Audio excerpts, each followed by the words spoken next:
We want to try something new that hopefully will maybe give you a little bit more information as this goes along. I will continue to do the short posts, and hopefully that gives you the quick and immediate changes that happen day to day at the Capitol. But we also wanted to give you more of like a weekly summary. We'll talk a little bit more about the bills. Hopefully this works for you. Let me know if there's things you want to know more of. Reach out to me. The best way too is just leave a comment on this. I'll watch the comments, and so we'll get them. So yeah, kind of steer me, make sure we're doing what works for you guys. What we'll do is just go through a number of the bills, and I'll give you a little bit more detail and where they're at and what's happening on them. So let's start with HB 48.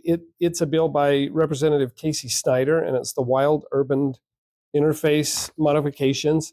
It's got a couple of things that will be interesting to us. For me, the first one is that they put the wildland urban areas into different categories. And depending on the category you're in, you could be faced with some sort of a fee. Maybe to help you understand it better is, let's say you're living up at Alta or Bryan Head or somewhere like that, and you're way, way back up in the woods.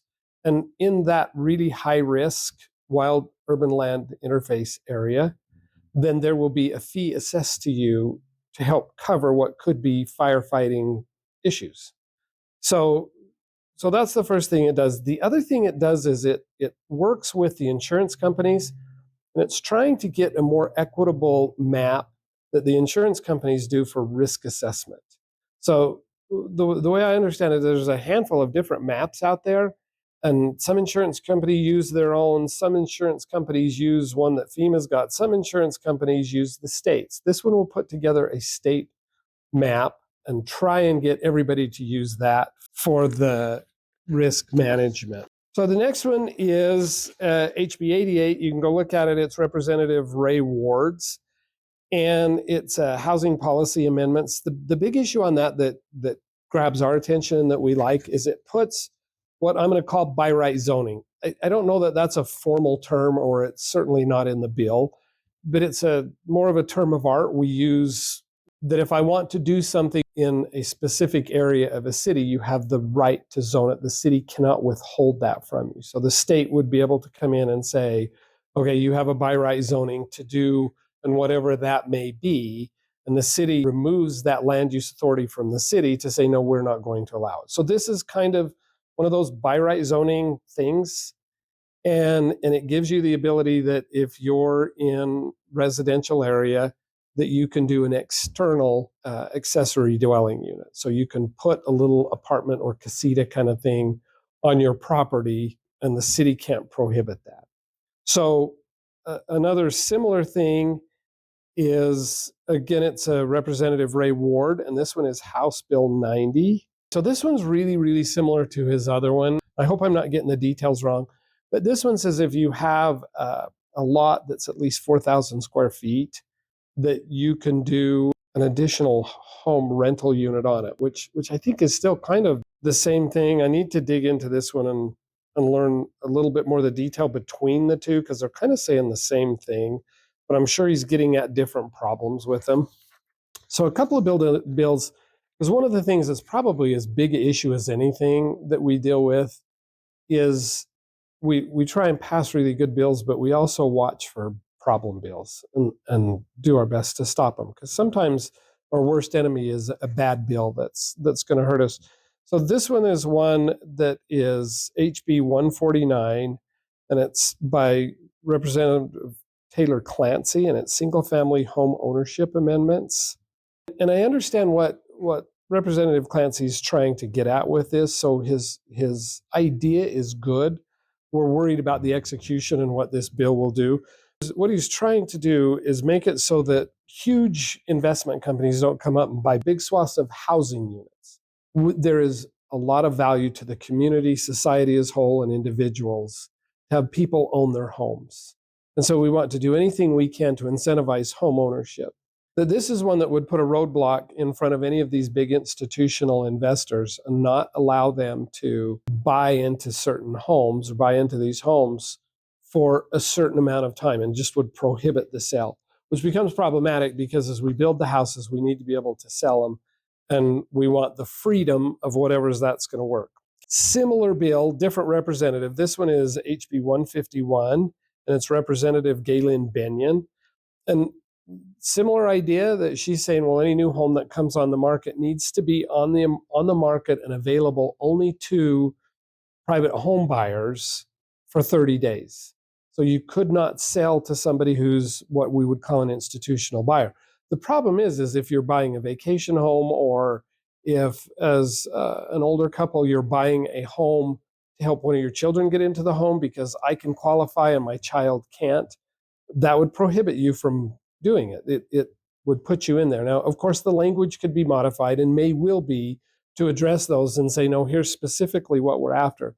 But it does create a challenge to say, in a free market system, you cannot sell your product to certain people. So those we're currently opposing. Again, you never know what the language will be that changes it. So we'll watch those and see. So another one that we'll deal with, again, it only affects us a little bit. Unless you're doing commercial work, then it affects you quite a bit more. But this is HB 313, and it's Representative Tom Peterson. And it is the State Construction and Electrical Standards Amendment. So every 3 years, the commercial code, electrical code, comes up for review and adoption. And this is just that cycle. So we've gone through the National Electric Code. We've had a lot of people, lots and lots of hours put into reviewing it, making sure that it works. The Home Builders Association has put in a couple of amendments that I believe are really good and helpful. So they will be included. There are some other amendments because the section of law was open that it made sense, that have picked up a couple of other things that didn't get taken care of last year. So, for example, and I believe I touched on this on one of those short posts, but for example, in the 2021 residential code, it required the structural components of a deck be some sort of a water resistant material. They could be pressure treated wood, they could be like a redwood or cedar, but it couldn't just be Doug fir. There's an amendment in here to go in and fix that and say, well, we just have to treat the top edge of it so that it's waterproof so it doesn't rot through. Good amendment. We don't have any history of decks breaking apart there, but the concern is understandable, and there's lots of products that can keep them safe, but the code didn't allow for it. So there's a handful of those in there. So again, good bill. If you're way into code, you probably want to go read that one. Another one that I skipped over, and I want to jump back to because this one is kind of important for us, is HB 58. And it's another one that's Representative Tom Peterson. And because we were doing the code bill, it made me think of it. So this one's a building inspector bill. Over the past year, the Legislative Audit Committee that looks at every licensed profession within the state of Utah every so often, this last year, they chose to look at building inspectors. So they spent the better part of the year reviewing all of these inspectors and saying, okay, well, what works, what doesn't? Is the licensing effective? Do we need to change the standards? Through the process of that review, they found some things that worked remarkably well. They found a lot of things that didn't work at all. They found that we didn't have an effective appeals process. They found in some cases that there was not adequate supervision of building inspectors. They found some inspectors that were doing a less than professional job. They found a lot that were doing a great job. So don't read more into it than it is. But they provided their report. Here's what we found. Here's our recommendations. So this is a bill that took those findings and recommendations and put them into statute to say, okay, well, if we're going to have these guys do all this work, at a minimum, let's implement it. So it's got a whole bunch of things in it. It addresses the definition of a contract inspector. We use contract inspectors all the time. A lot of the cities use them if they get behind or for whatever reason. And it just says the contract inspector has to be a qualified person and hired by the city. So it also addresses what the qualifications are for a building official. Currently, right now in the law, there is 0 qualifications. You can do anything you want to be a building official. And for the most part, as a general rule, our building officials are people that have worked their way up kind of a progression, and it's kind of a career path. And they've come through inspector and plan reviewer, and they work their way up to become a building official. That's not always the case. We have a number of cities in Utah that the building official is somebody who knows nothing about building. They were just convenient to fill that position. We have some that just don't have a building official. So there's nobody to be that final determination and make the decisions that need to be made on inspections. So that was a problem. So they looked at it and says, no, that we have to have a building official that is qualified. So they want them to have 6 years of experience. That experience can be an architect, an engineer, a contractor, obviously an inspector, but they need that experience. You can't just come off the street and start at building official. They also need to be a licensed combination inspector. So in Utah, you can become an inspector and you can just inspect one thing. So when you first get your certifications and say, the only thing I'm qualified to inspect is electrical. That's all your certification is. That's all you can do. Once you become a combination inspector, you can inspect the whole house. So they're saying at a minimum, the building official needs to be able to have all of those certifications to do it. And then they also need to complete 40 hours of management training. Not a lot of detail on the management training. We're hoping that some of that management training isn't just how to manage people, but PR skills, how to de-escalate problem situations, how to deal with the tension that comes from an inspector that made a bad call or made a good call, but the contractor felt like it was a bad call, and you have to come together and figure that. We want somebody that knows how to de-escalate the tension there and come to the right call. It also created an interesting new thing in the law, that it gave the division the assignment to collect data and report on building officials. So now building officials have a much higher level of responsibility over the building inspectors, and data will be collected on them. And then they will ask for the division, and it's the Division of Professional Licensing, which oversees the licensed inspectors, the same as most of the other licenses within the state. So they will be able, if there's a dispute, they will give opinions. They will send letters of concern. If we have an inspector that's just problematic and interpreting the code repeatedly wrong, then the division can send out a letter of concern and say, you need to figure this out. The other thing that's an interesting one is it would require an annual report. So there will have to be a report from the division to the legislature to report on the performance of building officials as a whole. That report will be looking at things like interpreting and enforcement of code. It'll be interpreting and enforcement of the building permit application process. We have some that just want to interpret the code the way they want it, the way they like it. We have some that when we go through the building permit application, they look at things and say, well, we interpret this to say that if we only work 4/10s, that Friday doesn't count. But the law clearly says it does. This would report on that. So it would give the legislature tools to do it. It also will look at things like consistency, make sure they're consistently following the code and applying it correctly and consistently to everybody involved. It will look at their timelines. Are they getting inspections done on time? Are they getting plans through the plan check process on time? And then it'll look at the training of the inspectors to make sure they're properly trained to execute the job they're hired to do. If they're not properly trained, they won't be doing a good job. Properly trained does not mean that they sat in a classroom for a certain number of hours. It means that they internalized that information and used it properly out on the job site. The other one is the building official will have a report that he has employed qualified inspectors.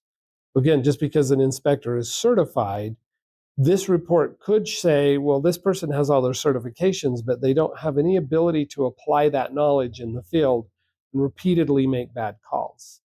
We're hoping on this, and we're going to look to everybody out here listening to this, you have to report back. We will develop a reporting mechanism, and we need to have a part of that, and we need good and bad. Some of the inspectors, we don't want to harm. Some of them are good partners. They do a good job. They help us build a better product. The ones that are a problem, we need to identify them, and we need to be able to sort those out and say, we want more of the good, we want less of the bad. And this will give us a mechanism to go through the legislature and do it. It also changes the enforcement. Right now, if you have a problem with a building inspector or a building official and you reach out to DOPL and say, here's my problem, DOPL does very little on the enforcement side.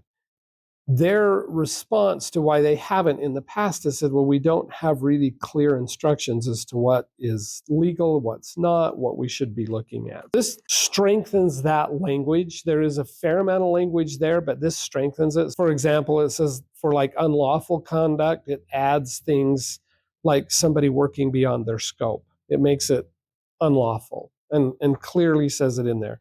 It hits a whole bunch of things on unprofessional. And again, there's a huge list. We're not going to go through the whole list.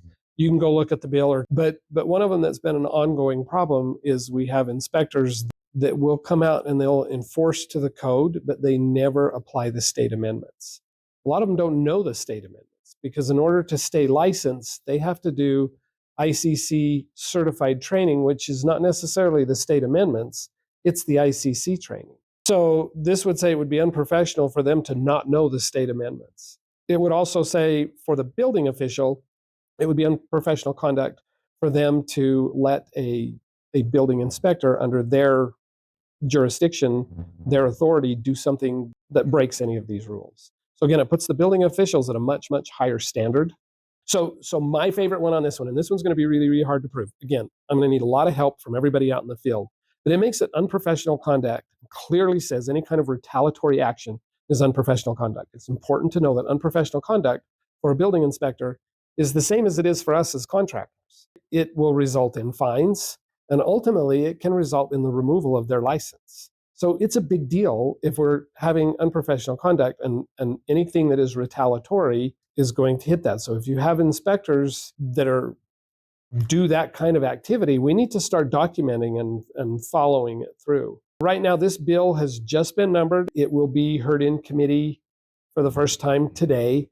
My guess is it will move through really quick. Again, this is a bill that has come through a legislative process already and been looked at in detail. I think it will move pretty good. There's things about it that as the building community, we would like to see a little bit different, maybe a little bit stronger. There's things from the inspection community that they would like to see a little bit different. But as a whole, everybody has agreed this is probably a good direction to go. So I don't anticipate any real opposition. It should move through pretty quick. Okay, so another one, and this one, the status of the bill, this is SB 58, and it's Senator Cal Musselman, and it's called Mobile Crane Amendments. This is a bill that's been in process for 2 years now. The idea is that when we have these really, really big cranes that go onto job sites down close to the lake or somewhere where we can get that liquefaction of the dirt underneath them, and they start picking up the really, really heavy tilt-up panels, it can break through the crust and sink. And a couple of years ago, we actually had that happen down in Springville. And so this is some of the bigger contractors that do that type of work say, no, we need something in place that requires at least a test to make sure that we have ground that will support the cranes. It's more of a commercial contractors kind of bill, so it's really out of our wheelhouse as far as residential. But the way they originally wrote the bill, it included any kind of mobile type construction equipment. It would have included a skid steer. It was anything would have required that all the ground where it would drive have geotechnical testing. So this year they came back, they'd modified it, it got a little better, but it still looped in the cranes that we use routinely to just lift up trusses and stuff. And we don't believe that that's a problem. It's fairly expensive to meet the requirements of what this bill would do. So right now, we're taking a pretty strong opposition to this bill unless they go in and amend it. The big commercial builders that are pushing it says, no, we never meant to get at little single residential homes. We're going to do it. Right now, the bill's been numbered. It's out. It's sitting in Senate Business Labor, and we're hoping it just sits there until we see those amendments. If we see the amendments and it takes us out, we're out, and the bill will probably move through with no problems. Until then, we're hoping it stays stuck because we don't need one additional expense just to be able to crane our trusses or set a beam or whatever it may be. Another one that we're fighting against is Senate Bill 86, and this is Workplace Protection Amendments. And this is Senator Jen Plum. And again, I understand where she's trying to go with this, and I don't fault the general idea. But there's a whole list of requirements that hit you as an employer once you get above a certain number of employees. So there's certain requirements that kick in at 15 employees. There's a whole lot more that kick in at 50. And those requirements become pretty burdensome. This particular one is looking at the Anti-Discrimination Act, and she wants to move that threshold from 50 down to 5, which becomes a big deal for a lot of us. A lot of us run a small crew. We have 5, maybe 6 employees. This would add an administrative burden that would be enormous. And my experience running big crews and little crews, on the little crew, you don't have the same kinds of problems with anti-discrimination and things like that, because there's a fairly personal relationship with everybody anyway. You're working with them every day. You know each other. As a general rule, there's a friendship that's created, and you don't have to have the heavy hand of government to come in and say, well, here's what we have to do to make sure you're not discriminating against this person. This person is already your friend, and you're working together with them as a team to accomplish whatever the goal is. So it seems unnecessary and absolutely an added financial burden. So we're opposing that. Last one for today is Senate Bill 152, and it's local land use regulation restrictions. Right now, it's just been introduced, so it's just sitting in Senate rules. It hasn't even been assigned to a committee yet. But this one is from a fairly strong, good, solid Democrat. And so it's one that kind of caught us a little bit off guard. This is one that just 4 or 5 years ago, we had a bill that listed all of the design elements within a home and put a restriction on it that said, well, cities can't control these.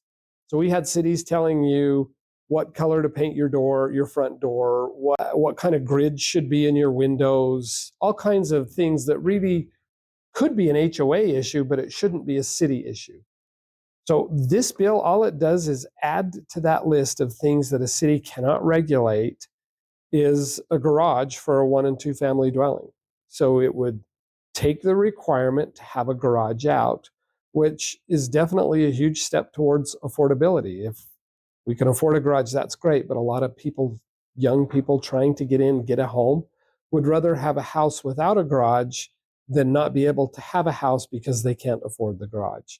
So interesting bill. We'll see where it goes. Again, right now it's in Senate rules. That's our list for today. We will try and do this every week. Go put a comment in. Let us know if this works. We'll keep pushing whatever works for you guys. Thanks, and we'll be back in a week.